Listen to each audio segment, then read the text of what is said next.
We see you have dragged your physical selves here. The broader part of you flew in earlier. That's why we call it co-creating. It's not just you creating with one another or all of you creating with us.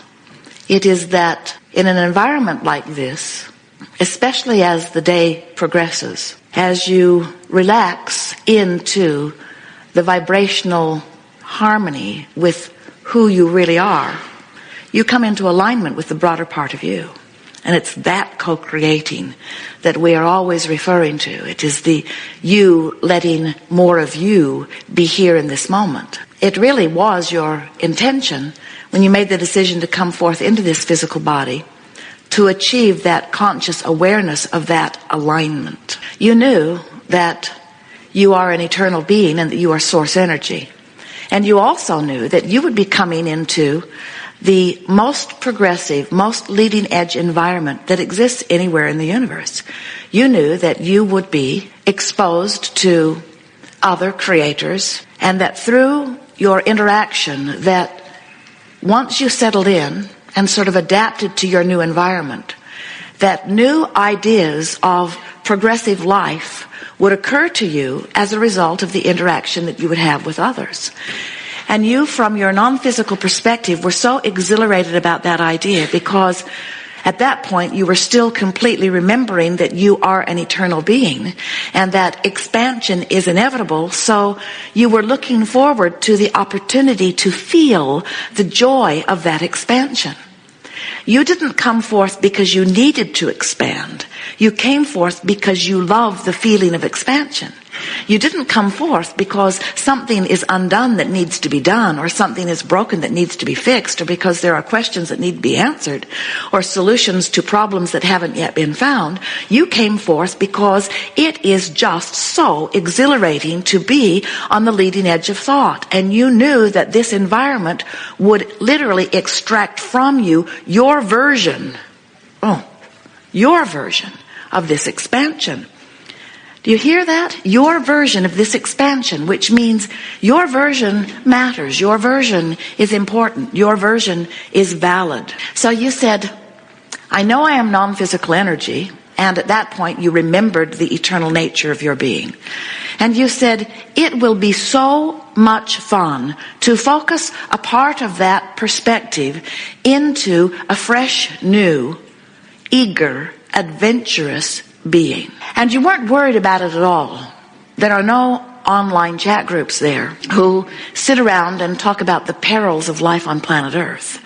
There are no groups about global warming because it's understood from non-physical that everything is in order. There are no groups on overpopulation. There are no groups on underfeeding or starvation. There are no groups that are worried about AIDS or cancer or terrorism or government. There are no groups that are gathering about any of those things because from the non-physical perspective, the well-being is so understood as dominant. And so you felt no risk whatsoever at coming forth, and not one of you said, I hope when I get there I'm able to find some book that somebody wrote about how to live life when I get there. I hope that Bible's still around, or I hope I can find Ask and It Is Given. You don't say any of those things because you are so knowing of the guidance system that is within you, and you know that when you get here into this body, that your observation of things, your awareness of things, that whatever you focus upon is going to cause an activation of a vibration within you, but you know that that activation of that vibration is going to play off of the vibration of who you really are, and you know you'll always be able to know the vibrational relationship between the thought that you're thinking in your body and your broader view of it. In other words, you know you won't lose your way.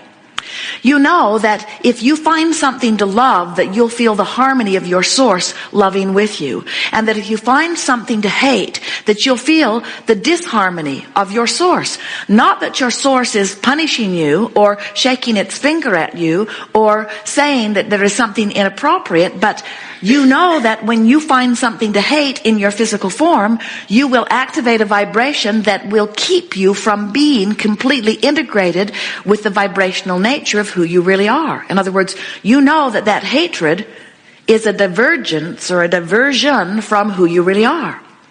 You know that when you complain about things, you'll separate yourself from source, and that when you look forward to things positively, you will come into alignment. You are not the least bit worried from your non-physical perspective about coming into your physical body, because you understand that not only are you worthy, and not only are you a creator, and not only is this the best environment that ever existed anywhere because it is the most leading edge environment, that you will be able to give birth to new rockets of desire. You know that you have guidance that will help you know in every moment of every day how you are doing in relationship with who you really are. You know from your broader non-physical perspective that that perspective is going to be born into a physical body, and that while in that physical body you're going to give birth to a new desire endlessly, all day, every day, segment after segment, and you know that that non-physical part of you is going to ride that rocket right out to the fulfillment of that desire. In fact, that is the basis of your eagerness. You say, I am so exhilarated about going forth and getting a close-up view of physical life on planet Earth, and as I'm having the exposure to the experience, I will come to my wise and unique, personal, viable, valid, worthy preferences. And when I conclude something that I want, and how will I do that? I'll know what I don't want, so I'll know what I do want. It'll be perfectly obvious to me. So when I give birth to a rocket of desire, I will give my undivided attention to it. So here you are in your physical bodies, and we're here to remind you that it was your intention not to divide your attention. It was your intention to follow the trail of joy, to follow the trail of bliss.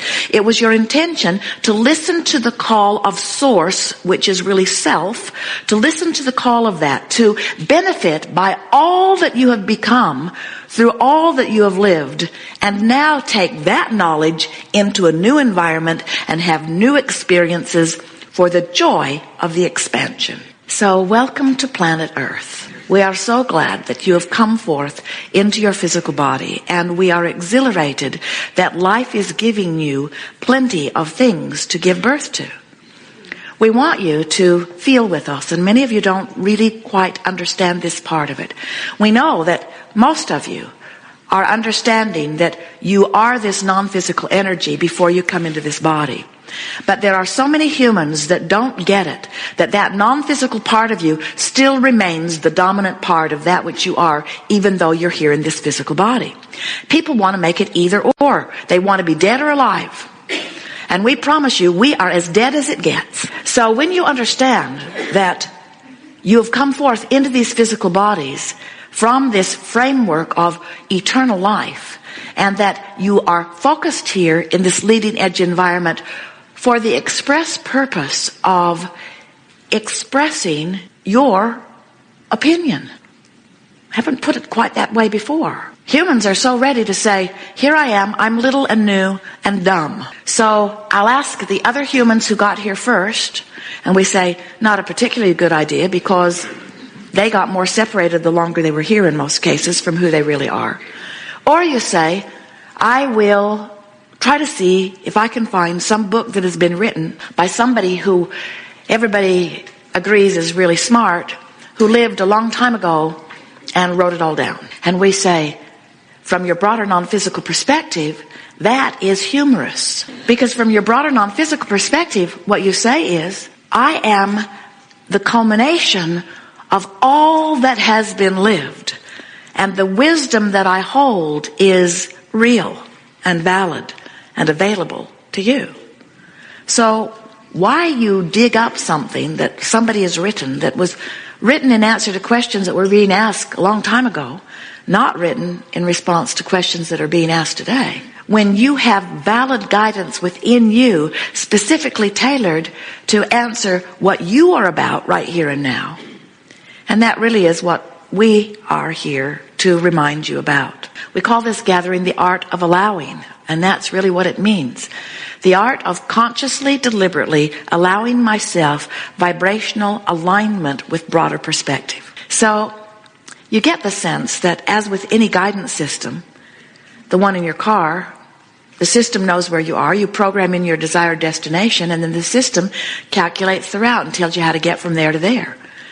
Your guidance system, your emotional guidance system, operates the same way. You come forth into your physical experience, and life causes you to ask for something more, which the non-physical part of you immediately becomes one with and offers a powerful, non-diluted, unresisted, relentless, never-ending, eternal, powerful, strong beacon of light or vibration in order for you to know that which you have become. So, when you don't have enough money, you want more money, and the source part of you becomes it vibrationally, just like this earth was vibration before it was form.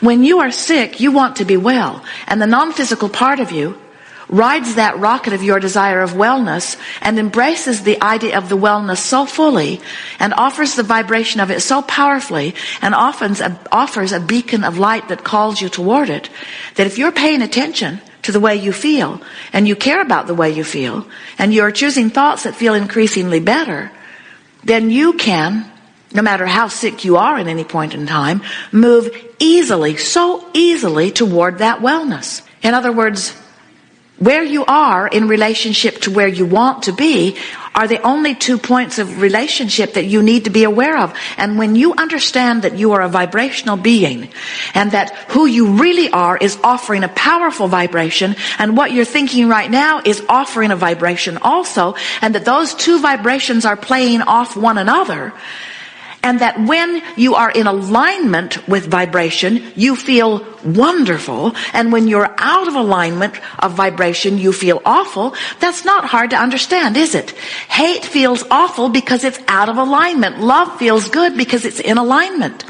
Pessimism doesn't feel good because it's out of alignment. Optimism feels much better because it's closer to alignment. Believing is much closer to alignment than doubting. Hating someone is really out of alignment. Being afraid is really out of alignment. Talk about a feeling of powerlessness.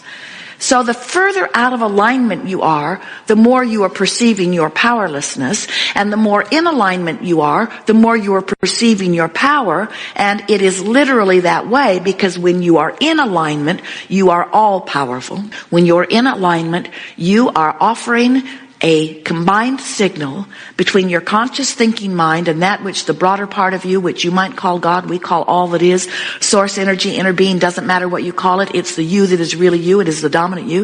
It is the big, bold, big, eternal part of you. When you come into alignment with that, you are powerful in your influence. So law of attraction is this manager of all of this. Law of attraction is the universal law that says that which is likened to itself is drawn. Which means if I'm beating the drum of not enough money, and I feel bad while I'm doing it because I want more money, as I'm beating the drum of not enough money, I am radiating a vibration that perfectly replicates how I'm feeling, and law of attraction is responding to my vibration and giving me endless opportunities to not have enough money. If I don't feel good in my body and I'm talking about it, I'm beating the drum of it, I'm remembering it, I'm going to the doctor, I'm getting medical examination, I'm getting proof of how sick I am, and now I'm joining the others who are sick also. I'm beating the drum of and deliberately keeping active in my vibration, the vibration of sickness, which is opposite of the vibration of wellness, and also opposite the vibration of who I really am. And do you know, in my physical body, the longer I've been sick, the more often I've been sick, the more I've asked for wellness, and the more I've asked for wellness, the more the non-physical part of me is well. We want you to get a sense of this vibrational escrow, so to speak, this becoming of you that is happening with everything you live. When you were little on the playground and somebody bullied you, you wanted more independence. When you were in a classroom and a teacher insulted you, you wanted more respect. When you didn't have enough money, you wanted more money. When you were sick, you wanted to be well.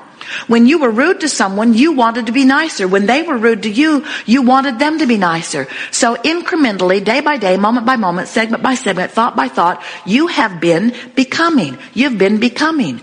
And as with all things, everything becomes vibrationally before it becomes in terms of manifestation.